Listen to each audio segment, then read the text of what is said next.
እኮ ጨምርልኝ 200 ብር ነው የሰጡክ መልስ የለም 40 ምትናሉ ይሄ ታዳጊ ህፃን ዛኪር ይባላል። ዛኪር እንግዲህ 6 አመቱ ነው። በዚህ እንደ ኩዮቹ በመጫወቻና በመማሪያ እድሜው እናቱን ለማገዝ ብሎ ሶፍት ማስቲካና ብስኩት እያዞረ ይሸጣል። ታዲያ ዛኪር ሰሞኑን ራሱን የገለጸበት መንገድ በጣም የብዙ ሰዎችን ልብ የሰበረና በጣም አሳዛኝ ሆኖ አልፏል። ዛኪር ማን ጋር ነው የምትጫወተው? ማነች?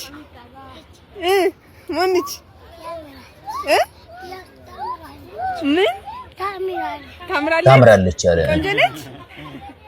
አንተም ታምራለህ ወይ? እኔ አላምርም። እኔ ቆሻሻ ነኝ አለ። ቆንጆ ነህ በጣም። እሺ አይባልም። አንተ ቆንጆ ነህ። አንተ በጣም ቆንጆ ነህ። እስኪ እንያት ምን አይነት ነች?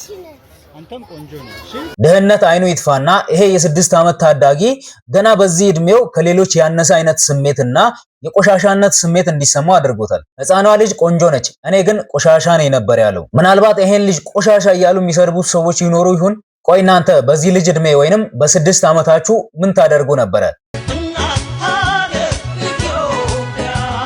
እኔ ምላችሁ ብዙ ጊዜ ኢትዮጵያ እናታችን ናት ይባላል። ኢትዮጵያ እናታችን ከሆነች አባታችን ማን ሊሆን ነው? ኢትዮጵያ እናታችን ናት ካልን አባታችን ማን ሊሆን ይችላል? አባታችን ዲላ አባታችን ዲላ። አንተስ? ኢትዮጵያ እናታችን ከሆነች አባታችን ማን ሊሆን ይችላል? እግዚአብሔር ያንተ ይሻላል። አሜሪካ አባታችን ነች። አሜሪካ። እሺ ሁለተኛ ጥያቄ ልጠይቃችሁ። መንገድ ላይ ሄዳችሁ ኦክሲጅን ብታገኙ ምን ታደርጋላችሁ? ኦክሲጅን ባገኝ አረ ሉክ ካስፈለገኝ ነው እንጂ ካላስፈለገኝ መጠቀም አልችልም። አንተስ ምን ታደርጋለህ? ልጠቀም እችላለሁ። ለምሳሌ ኦክሲጅን ባገኘው ራሱ ልጠቀም እችላለሁ፣ ላልጠቀም እችላለሁ። ኢትዮጵያ እናታችን ከሆነች አባታችን ማን ሊሆን ይችላል? አፍሪካ ብሏል። አባታችን ማን ሊሆን ይችላል? አሜሪካ።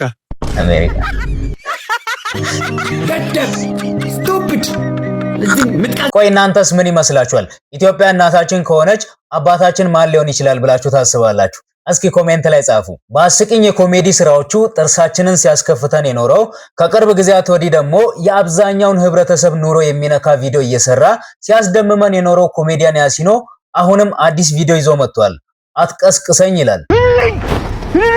አንድ ወንድማችን ቆሻሻ መሃል ተኝቷልና እስቲ እናውልን።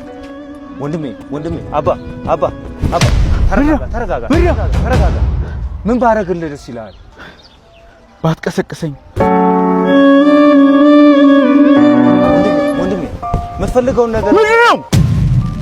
ነገር ልንሰጥ ነው። ምን ትሰጠኛለህ? ተስፋን ትሰጠኛለህ? ህልሜን ትሰጠኛለህ? ልጄን ትሰጠኛለህ? አትቀስቅሰኝ፣ አትቆስቁሰኝ። እሺ ሂድልኝ።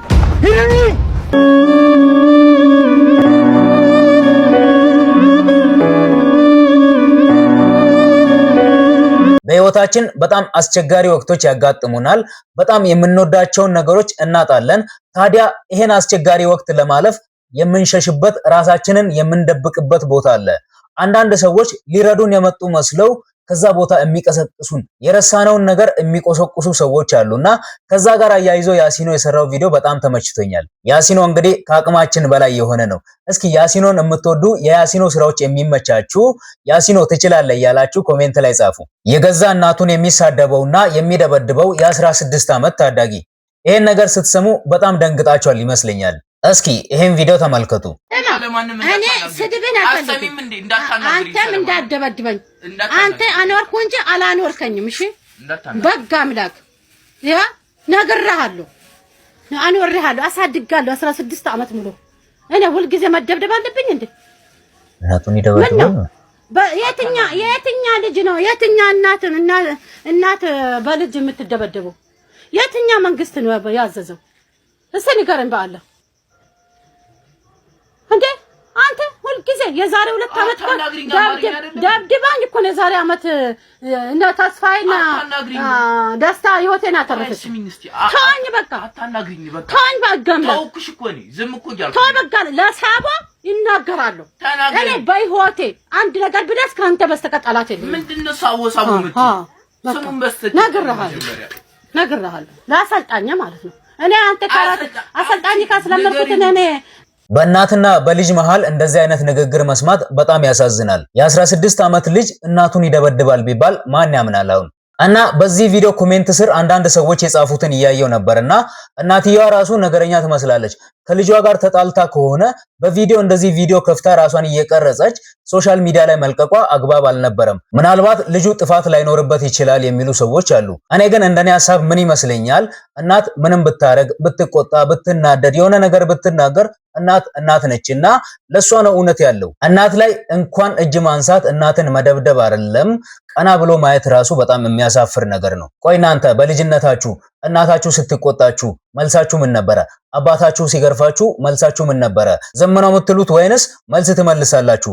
ወይም እጃችሁን ታነሳላችሁ ወላጆቻችሁን ለመደብደብ? የዚህን ታዳጊ ሕፃን ጉዳይስ እንዴት ታያላችሁ?